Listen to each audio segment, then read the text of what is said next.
Hay en las Escrituras algo extraordinario que ocurrió mientras Jesús caminaba entre las ciudades de Galilea, de Jerusalén. Dice la Biblia que salieron 10 leprosos. 10 leprosos. En realidad no salieron, sino que estaban ellos hacinados, lejos de la sociedad. Y desde la distancia ellos gritaban mientras Jesús pasaba.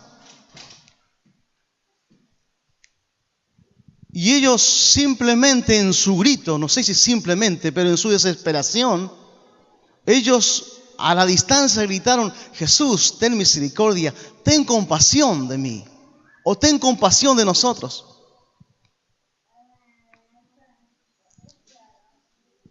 Hermanos, primero veamos qué era la lepra. La mayoría de los hermanos ya de antes saben lo que es. La lepra era una enfermedad contagiosa donde el cuerpo se comenzaba a llenar de llagas y esa llaga comenzaba a distribuirse por todo el cuerpo. Esa lepra era tan fatal que para los judíos, para ellos significaba como un castigo de Dios, como un juicio de Dios. La lepra era, según la ley de Moisés, era una enfermedad tan contagiosa que toda la persona que tenía esta enfermedad debía ser sacada de la sociedad, de su círculo familiar, de la sociedad. Estaban lejos de ellos, lejos de la sociedad. En otras palabras, estaban siendo destituidos por la sociedad. No podían estar en medio de la sociedad. Y la ley de Moisés prohibía que ellos se acercaran a la muchedumbre o a las personas o a un pueblo donde había gente sana. Este hecho ocurrió mientras Jesús caminaba. Cuando vieron, seguramente ellos habrán escuchado, habrán oído de la fama de Jesús, habrán escuchado cuánto Jesús hacía por los más débiles, por los pobres, por aquellos que estaban enfermos. La lepra era una separación. Simbólicamente, la lepra para nosotros, hermanos, es una separación del pecado. Simboliza el pecado. Nosotros, al igual que los leprosos, que gente que estaba enferma, nosotros también éramos leprosos. ¿Entiende, iglesia? Éramos leprosos porque estábamos lejos de Dios. El pecado nos había separado de Dios. Eso es lo que simboliza la lepra. Y cuando la ley de Moisés decía que cada vez que un leproso se acercaba a gente, a personas, debían gritar: soy inmundo, soy inmundo. Ellos estaban tapados con trapos, sus rostros.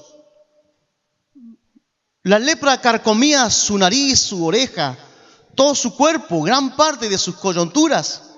La lepra era muy severa.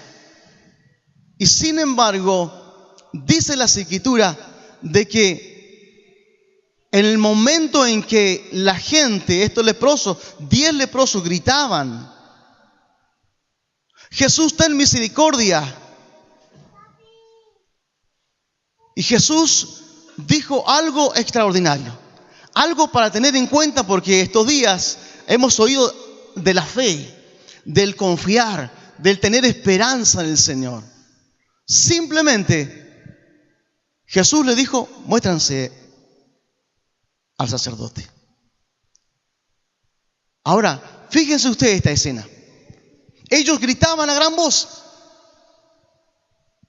porque cuando se acercaban a la sociedad tenía que gritar: inmundo, soy inmundo. Y la gente tenía que abrirse camino, porque podía ser contagioso, podía contraer también esta enfermedad. Y cuando estos leprosos se comenzaron a gritar, Jesús dijo: muéstranse al sacerdote. ¿Qué hicieron ellos? Obedecieron. Ahora, cuando ellos iban camino para mostrarse al sacerdote, fueron limpios. Ahora imagínense, hermanos, esto: 10 leprosos, sus carnes carcomidas. Cuando ellos van camino a mostrarse al sacerdote, fueron limpios, fueron restaurados. Ahora imagínense esto. La Biblia no lo dice explícitamente, pero sí dice de que se dieron cuenta que estaban sanos. Seguramente porque se vieron al otro, uno a otro. Mira, estás sano, no tienes nada. Tienes nariz, tienes oreja, no tienes nada. Cuando se dieron cuenta ellos que estaban sanos, solamente uno regresó para dar gracias y para dar gloria a Dios. Cuando regresó este hombre, y dice Jesús, lo especifica bien, dice: y este era samaritano. Este era samaritano, porque el resultado de entre los samaritanos y judíos no estaba muy bien la relación. Y Jesús dijo: pero ¿no fueron 10 los que sané? Y los otros 9. Y no volvió nadie más que solamente una persona. Y este vino y se arrodilló y vino gritando a los pies del maestro diciendo: estoy sano, gracias. Fue el único que volvió para agradecer. Otro leproso. Dice que Jesús caminaba por la ciudad y había un leproso. Otro de los tantos. Esta es otra historia. Y este leproso en medio de la multitud corrió gritando: soy inmundo, soy inmundo. Este no gritó a lo lejos como estos 10. Este fue más atrevido. Este directamente fue a los pies de Jesús. Aun cuando la gente podría levantar piedras porque la sociedad era así en ese entonces. Ellos podrían haber sido apedreados, este hombre, pero no le importó. En medio de esa situación, él vino corriendo a los pies de Jesús y dijo: ¿qué quieres que te haga?, le dijo Jesús. Jesús sabía que era un leproso. Señor, quiero ser sano. Jesús le dijo: sé sano. Ahora fíjense ustedes esto. Dice la Escritura que Jesús tocó al leproso, porque no se podía tocar a los leprosos, podría ser contagiados. Sin embargo, Jesús dice que tocó al leproso y le dijo: quiero ser limpio. Y este hombre salió glorificando, sano y restaurado para la gloria de Dios. ¿Se da cuenta la historia? Estos hechos maravillosos. Nosotros, hermanos, éramos leprosos. Nosotros estábamos destituidos. Estamos alejados de Dios. Para nosotros no había bien. No había perdón. Aún la sociedad nos apuntaba, al igual que los leprosos. Pero sin embargo, algo ocurrió en nuestra vida. Y si en esta mañana todavía hay personas que no se sienten limpios, si en esta mañana hay personas que todavía necesitan restauración, necesitan sanidad, está Jesús para limpiarte, para limpiarnos de toda enfermedad, sobre todo nuestros pecados, para restaurar nuestra vida. Este hombre y estos leprosos no les importó la sociedad, sino que estaban necesitados de sanidad de Jesús. Algo maravilloso ocurrió en este hombre, que pudo testificar y hablar de lo que Jesús había hecho. Ahora, hermano, fíjense ustedes la historia, estas dos historias. Leprosos, enfermos, lejos de la familia, sin poder siquiera tocar a sus hijos, hombres que quisieran estar con la familia, sin embargo, habían sido apartados de la sociedad, heridos, estaban heridos. Si en esta mañana hay gente que todavía no siente sanidad, que fue herido tal vez por algún familiar, por algo que le hicieron de años, y hay una herida profunda que te ha separado y que busca ayuda y que necesita el perdón y que necesita restauración. Tal vez hay personas que están heridas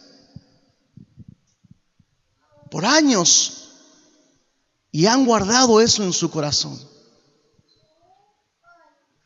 En esta mañana, Dios quiere hacer un milagro en ti, en tu vida. Sin importar a veces lo cuán grave, sabes que el Señor está para ti hoy. Jesús simplemente tocó a este hombre. ¿Cuántas veces habrá querido este hombre leproso haber sido tocado por alguien? Haber sido abrazado por alguien. Y no podía. Y no podían. Sin embargo, Jesús lo amó. Jesús lo abrazó, Jesús lo tocó, Jesús lo limpió. En esta mañana también Él puede hacer un milagro en tu vida. Amén, iglesia. Cuando hablamos de la fe, dice que un versículo clave de la fe que habla en Hebreos capítulo 11, que la fe es, ¿qué cosa? Otra vez, es la... ¿Están aquí, iglesia? Es la... Ahora, eso, la certeza de lo que se espera. La certeza es la garantía. ¿Y cuál es la garantía para ti? La palabra del Señor. Y dice más, y es la convicción. ¿Cómo? La convicción de lo que no se ve.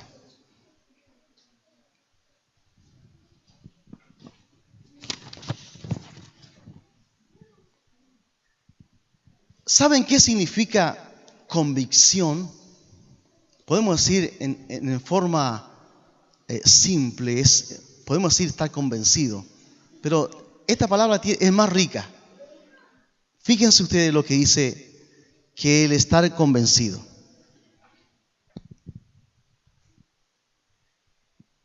Convicción en griego es elenco o gelenkos, que significa prueba. Esta predicación lo escuchamos un día con Mavi en casa. Y por eso me llama la atención esto, porque la convicción quiere decir en griego prueba. ¿Cuándo se usa la prueba? Se usa cuando hay un crimen o un asesinato, y cuando hay pruebas de algo, el juez, para determinar, para emitir un juicio, necesita pruebas. Y los investigadores traen muchas pruebas ante el juez. Y el juez tiene que determinar y enjuiciar sobre esas pruebas. Y sobre esas pruebas traen muchísimas evidencias para que el juez pueda emitir un juicio. Ahora, tiene que estar seguro el juez de que esas pruebas son reales, son verdades. Pero para esto necesita evidencia. Y la evidencia, hermanos, para nosotros, para estar seguro de todo lo que estamos hablando hoy, la evidencia la tenemos nosotros con seguridad en la palabra del Señor. Nosotros podemos afirmarnos: esta es la evidencia de tu fe. Por eso dice que es la certeza de lo que se espera, la garantía, la convicción, la evidencia. ¿Y cuál es la evidencia? La palabra. Porque dice que por fe, dice la Biblia, que hubieron hombres que fueron inspirados en la fe. Y ahí tenemos en las Escrituras lo que nos dice de que tenemos evidencia de nuestra fe. ¿Entendió, hermano? Lo que nosotros debemos darnos cuenta es que la fe puede mover, como dice la Escritura, mover montañas. El tema es de que tengamos la fe con firmeza. ¿Podemos venir a la iglesia sin fe? ¿Podemos cantar sin fe? ¿Podemos alabar sin fe? ¿Podemos ofrendar sin fe? ¿Podemos estar en la casa de Dios sin fe? Pero acá hay algo en la Escritura que nos dice que sin fe, desagrado. Sin fe es imposible agradar a Dios. Sin fe yo desagrado a Dios. ¿Se da cuenta, iglesia? No podemos andar y caminar sin fe. Necesitamos la fe. La Escritura nos dice también de que dentro de la fe necesitamos la esperanza y el amor. Es decir, como que estas palabras van juntas, la esperanza y el amor. Y dice uno de los versículos bíblicos: pero el mayor de todo es el amor. Podemos tener fe, esperanza, confianza en el Señor, pero el mayor de todo es el amor. Eso no quiere decir que pareciera un poco contradictorio, pero hermano, necesitamos todas estas cosas. Lo que necesitas tú y yo es fe, esperanza y amor. Por eso, iglesia amada, si en esta mañana hay personas tal vez que están heridas, que están en una situación difícil, sabes que la esperanza está en Cristo Jesús. Sabes que cuando este leproso volvió a Jesús, volvió glorificando y volvió gritando, porque ellos estaban acostumbrados a gritar. El agradecimiento que debe haber en nosotros por la salvación de nuestro Señor Jesús para nuestras vidas. Amén, iglesia. Podemos orar al Señor, podemos decirle gracias, Dios, por la salvación. Podemos decirle gracias, Señor, porque soy limpio. Gracias porque tú me has tocado. Gracias porque tú, Señor, viniste a mi vida, Señor, para restaurarme, para sanarme.